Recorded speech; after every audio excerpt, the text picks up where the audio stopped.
કોઈકે કમાલની વાત કરી છે કે મારી ઓકાત કરતાં પણ તે વધારે મારી થાળીમાં પીરસ્યું છે. એ માલિક ભલે લાખો મુશ્કેલી આપ પણ મને તારા પર ભરોસો છે. નમસ્કાર મિત્રો, એક નાનકડી વાર્તા સંભળાવું છું. એક સંતરા વેચવાવાળી એક વૃદ્ધ દાદીમાની વાર્તા. એક વૃદ્ધ દાદીમાં રોડના કિનારે બેસી અને એક સંતરાનું ટોપલું ભરી અને આખો દિવસ સંતરા વેચે. આ દાદીમાની આગળ પાછળ કોઈ નહીં એટલે સંતરા વેચીને એમાંથી પોતાનું ગુજરાન ચલાવે. આ રસ્તા પરથી દરરોજ એક છોકરો છે એક નોકરી કરી અને છૂટે અને ત્યાંથી નીકળે. છોકરો ત્યાંથી નીકળે એટલે માજી પાસે ઊભો રહે અને માજીને સંતરા છે એ લેવાના બહાને માજી પાસેથી સંતરા ખરીદવા માટે પહેલાં એક સંતરું ચાખે. એક સંતરું તોડી અને તેમાંથી એક ચીર ચાખે અને કહે કે માજી, આ સંતરું તો મીઠું નથી, એટલે એ સંતરું બાજુમાં મૂકી દે. પછી બીજું સંતરું લે અને એમાંથી એક ચીર તોડે, એક ચીર ખાઈને કહે કે માજી, આ સંતરું મીઠું છે, આમાંથી મને 1 કિલો કે 2 કિલો સંતરા આપો. દરરોજ આવું ચાલ્યા કરે. દરરોજ 1 કે 2 સંતરા છે એ ચાખવામાં કાઢે અને બાકીના 1 કિલો સંતરાની ખરીદી કરે. એક દિવસ આ છોકરો છે તેની પત્ની સાથે ત્યાંથી નીકળ્યો એટલે તેણે તે વૃદ્ધ ડોશીમાને સંતરા વેચતા જોયા એટલે તે ત્યાં ઊભો રહ્યો અને ડોશીમા પાસે સંતરા ખરીદવા માટે ડોશીમા પાસે બેઠો અને એક સંતરું છે એ તોડી અને એક ચીર ચાખી અને ડોશીમાને કહે, માજી, આ સંતરું છે એ મીઠું નથી.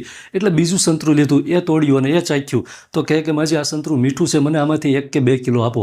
એટલે માજીએ એને ફરી પાસે 2 કિલો સંતરા આપ્યા. ફરી પાછા થોડા દિવસ પછી તેની પત્ની સાથે જ નીકળ્યો અને ફરી પાછું આ જ એનો નિત્યક્રમ કે પહેલાં સંતરું ચાખ્યું અને માજીને કહે કે માજી, આ સંતરું મીઠું નથી. બીજું સંતરું ચાખ્યું અને કહે કે માજી, આ સંતરું મીઠું છે, એટલે આમાંથી સંતરા આપો. એટલે તેની પત્નીએ પણ એ જ 2 સંતરા ચાખ્યા હતા જે તેણે ચાખ્યા હતા. અને પછી ઘરે આવ્યા પછી તેની પત્નીએ કીધું કે તમે જે સંતરા ચાખ્યા હતા એ તો ખરેખર મીઠા જ હતા, તેમ છતાં તમે શા માટે આ માજીના 2 સંતરા છે બગાડ્યા? તમે દરરોજ આવું શા માટે કરો છો? ત્યારે વ્યક્તિએ સરસ મજાનો જવાબ આપ્યો કે મને ખબર છે કે બધા જ સંતરા એના મીઠા જ હોય છે, પરંતુ એ માજી છે એ પોતાના સંતરા છે એ પોતે ખાઈ શકતા નથી, કેમ કે સંતરા વેચવામાંથી તે તેનું જીવન ગુજરાન ચલાવે છે.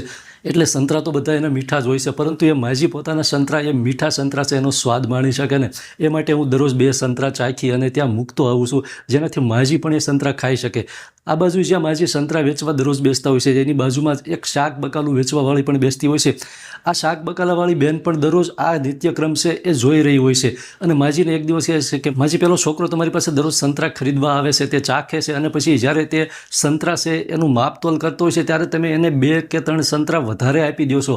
તમે ખોટ ખાવશો માજી, તમારા 2 કે 3 સંતરા વધારે જાય છે. માજી કહે છે કે મને ખબર છે, હું એની સાથે વાતચીતમાં રહું છું અને મને એ પણ ખ્યાલ હોય છે કે એ 2 સંતરા શા માટે દરરોજ ચાખે છે.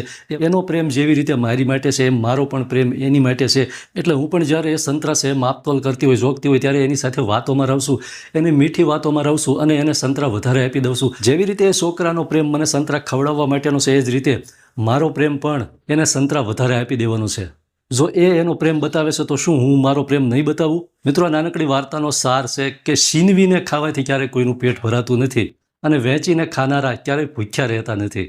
તેથી વહેંચીને ખાવાનું શરૂ કરો, ખુશીઓને વહેંચવાનું શરૂ કરો.